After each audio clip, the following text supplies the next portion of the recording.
So we've told you a million times, don't listen to the mainstream news media this primary season when they talk about Bernie Sanders and Hillary Clinton. Fair, that media watchdog group, pointed this out. They've created this Washington Post over a 16-hour period.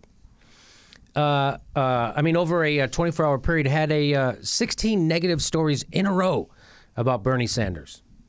Now, let's remember, this was after he had just won 3 out of 4 primaries. Let's remember that, right? And here's just some of them. This shows you the media bias. Here's some of them. What Bernie Sanders still doesn't get about arguing with Hillary Clinton. That's one. 5 reasons Bernie Sanders lost last night Democratic debate. Next one, Bernie Sanders, 2 big lies about the global economy. Next one, mental health patients to Bernie Sanders. Don't compare us to the GOP candidates. These are all in a row. This isn't like picked out over a couple of weeks. This is a one day. Every story in the Washington Post. Here's another one. Clinton is running for president. Sanders is doing something else. What are you talking about? An awkward reality for Bernie Sanders, a strategy focused on whiter states. Here's another one. Excuse me, I'm talking. Bernie Sanders shuts down Hillary Clinton repeatedly. He said it one time. He said that one time. By the way, he was being interrupted by Hillary Clinton. Is it not okay to say, excuse me, I'm talking during a debate? Again, the point of this is not individually any of these stories are screwed up that much.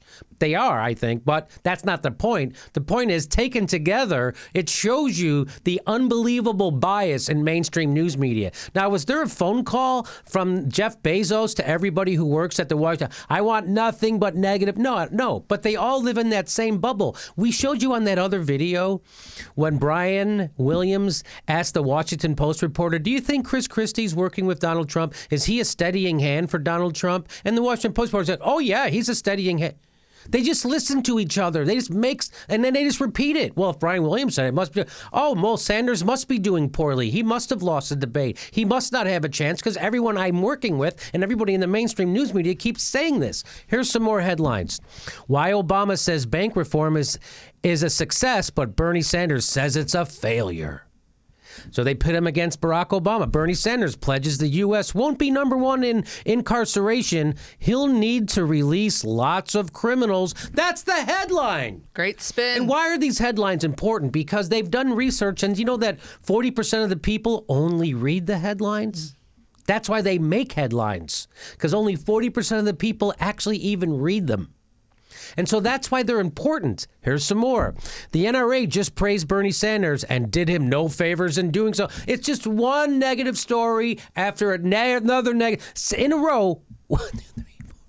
What is this, 15, 16 totally negative stories in a row? And they made a big deal out of it, and it got retweeted a million times, and everybody's talking about how screwed up the Washington Post was in doing so and how, wow, they really kind of pulled the curtain back and we saw the bias in the mainstream news media.